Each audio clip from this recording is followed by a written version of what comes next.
வருகை புரிந்திருக்கும் எல்லோருக்கும் அது இந்த கல்வி அப்படின்ற ஒரு கான்செப்டோ உணர்வு இது தான் இது கூட இணைக்கும்.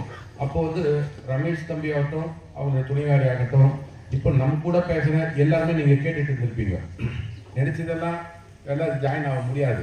ஆனால் கல்வி படிப்பாங்க, உயரத்துக்கு போனால் கூட உதவி பண்ணலாம்னு நினைப்பாங்க. ஆனால் கல்வி எடுத்து நடத்த முடியுன்றதுக்கு அதுக்கு சந்தர்ப்பம் ரொம்ப கம்மியாக தான் இருக்கும். ஏன்னா அவங்க ஒரு உயரத்தில் போகும்போது என்ன சப்போர்ட் பண்ணலாம், ஆனால் கல்வியை நடத்துறவங்களுக்கோ கல்விக்கோ உதவி பண்ணணும் மட்டும் இவங்க சிந்தனை இருந்துகிட்டே இருக்கும்.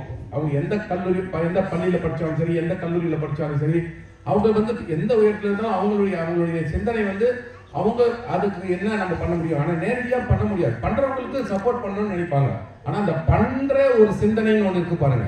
அது சிந்தனை தம்பி பேசும்போது எங்கள் சிந்தனை அதில் கனெக்ட் ஆகிதான் நாங்கள் அந்த சிந்தனை கல்வி வழியில் அந்த இடத்துக்கு வந்தோம். நான் சிந்திக்கிற ஆரம்பிச்சதுலேருந்து 10 வருஷம் பிறகுதான், 10 வருஷம் அதுக்கு தகுந்த முயற்சி பண்ணி தான். ஆனால் 10 வருஷம் ஸ்டார்ட் பண்ணலாம்னு முயற்சி பண்ணி தான்.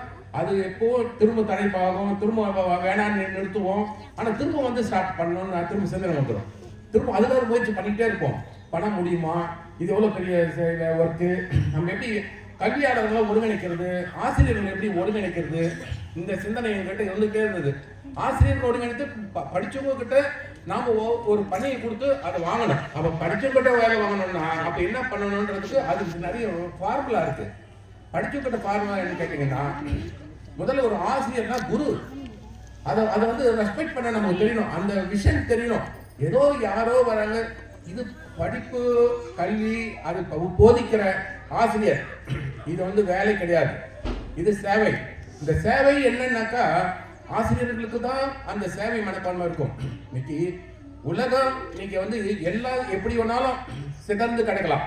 ஆனா அதை சீர்படுத்த முடியும்னா ஒரு தாயாலையும் ஒரு ஆசிரியரால் மட்டும்தான் முடியும். ஒரு பெண்ணாலையும் ஒரு ஆசிரியரால் மட்டும்தான் ஒரு உலகத்தை எப்படி சீர்கெட்டு கிடந்த உலகமா இருந்தாலும், எந்த நாடா இருக்கட்டும் எதுவா இருக்கட்டும், அதை சீர்படுத்த முடியும்னா அது ஒரு தாயார் ஒரு பெண்ணால் முடியும். அடுத்ததா ஒரு ஆசிரியர்களால் மட்டும்தான் முடியும்.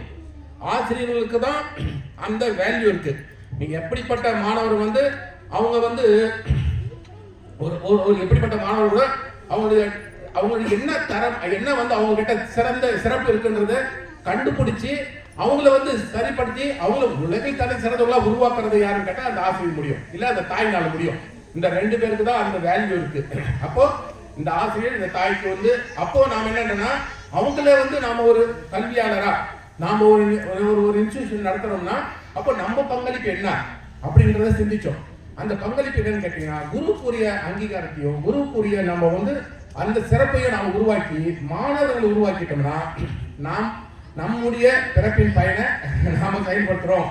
ஏன்னா நாம வந்துட்டோம் பிறந்து, ஆனா மனுஷன் என்ன செயல்படுத்திட்டு இருக்கிறோம், இதை எந்த மாதிரி நாம கொண்டு போய் நம்முடைய மனசுக்குன்னு ஒரு திருப்தியும் ஒண்ணு வேணும் இல்லைங்களா, அதை எப்படி செயல்படுத்த முடியும் அப்படின்ற இடத்துல தான் நான் இந்த ஜேர்னியில வந்தோம். அந்த ஜேர்னிலிருந்து வரும்போது தம்பி சொல்றது எனக்கு முதல்ல சந்திச்சப்போ அவரு ரமேஷ் சார் அவர் துணையார் போனப்போ கூட நான் எங்களுடைய அனுபவத்தெல்லாம் கூட அவர்கிட்ட நான் பகிர்ந்துக்கிட்டேன். எனக்கு ஒரு நான் எப்படி இதே விஷயத்தை அவர்கிட்ட நான் சொல்லியிருக்கிறேன். அந்த மாதிரி அந்த ஒரு தொடர் பயணம். அந்த தொடர் பயணத்துல நாம தொடங்குறோம். ஆனா இது நாம தொடர் பயணத்துல ஒரு விஷயம் கிடையாது. அந்த விஷயம் இருக்கிறவங்களுக்கு மட்டும்தான் அது தொடர்ந்து நடந்துகிட்டே இருக்கும். அதுக்கு எப்படி தொடர்ந்துன்னா நாளை அவங்களுடைய பின்வாரிசுகள் நடத்துவாங்க. அதுல இன்ட்ரெஸ்ட் இருக்கும். ஒரு அது பெரிய நிறுவனம் உருவாகும்.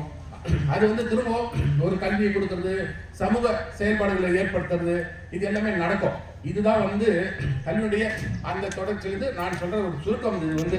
ஆனா இது தொடர் பயணத்துல தான் நாம எப்படி செயல்படுத்த போறோம், இதுல நாம என்ன முன்னேற்றம். 30 வருஷம் 40 வருஷத்துக்கு முன்னாடி கல்வி என்ன மாதிரி இருந்தது, அதுக்கப்புறம் 50-100 வருஷத்துக்கு முன்னாடி என்னவா இருந்தது, எவ்வளவு பேர் படிச்சிருந்தாங்க. இப்ப தம்பி சொல்றது அவரே முதல் பட்டதாரியா தான் படிச்சு அவர் கொடுக்குற கல்வி கொடுக்கணும். இப்ப நான் கொடுக்குறேன்னு நினைச்சிருந்தாக்க என்ன அர்த்தம் கேட்டீங்கன்னா, நம்ம எல்லாம் கல்வி படிக்கிற சந்தர்ப்பத்துக்கு எனக்கு சில சந்தர்ப்பம் கிடைக்காம போனதுனால கல்வி மேல இருக்கிற ஈர்ப்பு தான் நம்ம திரும்ப அந்த 10 வருஷம் நான் நிறைய கல்வியாளர்கிட்ட பேசிக்கிட்டே இருப்பேன்.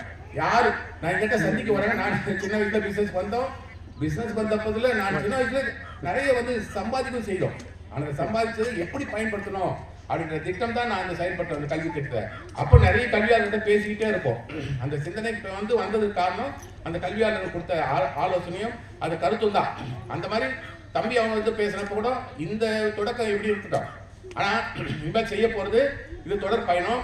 கண்டிப்பா அந்த செயல்பாடு வந்து அவங்க வந்து சக்சஸா இருக்கும். மீதி விஷயம் எல்லாமே பேசியிருக்காங்க.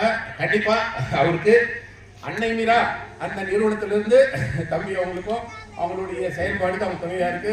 இவங்களுடைய கல்வி சம்பந்தமான செயல்பாடுகளுக்கு எப்பவோ நாம துணை நிற்போம். அது வந்து உறுதியா சொல்றோம்.